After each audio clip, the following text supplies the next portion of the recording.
Welcome to PM7 వార్తలు. నట సామ్రాట్ అక్కినేని నాగేశ్వరరావు తనయుడు, యువ సామ్రాట్గా పిలుచుకునే మన్మధుడు అక్కినేని నాగార్జున ఢిల్లీలో ప్రధానమంత్రి నరేంద్ర మోడీని కలిశారు. తన కుటుంబ సభ్యులందరినీ వెంట తీసుకెళ్లారు. భార్య అమల, కొడుకు నాగ చైతన్య, కోడలు శోభిత ధూళిపాల, యార్లగడ్డ లక్ష్మీప్రసాద్ తదితరులు ఉన్నారు.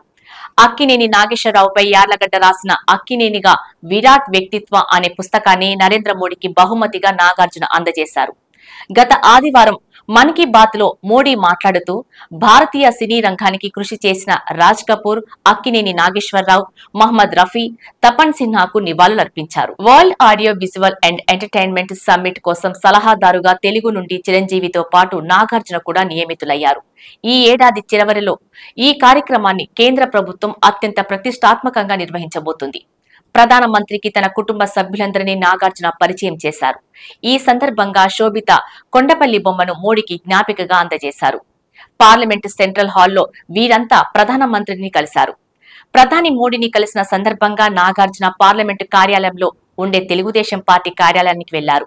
ఈ సందర్భంగా అక్కడున్న పార్టీ ఎంపీలు, ఇతర నేతలతో మాట్లాడారు. పలువురు ఎంపీలు నాగార్జున కుటుంబంతో కలిసి ఫోటోలు దిగారు. ఈ సందర్భంగా నంద్యాల ఎంపీ బైరెడ్డి శబరి నాగార్జున కుటుంబంతో దిగిన ఫోటోలను తన సోషల్ మీడియా ఖాతాలో పెట్టారు. జగన్ కు అత్యంత సన్నిహితుడు అక్కినేని నాగార్జున తెలుగుదేశం పార్టీకి చాలా దూరం అనే సంగతి తెలిసిందే.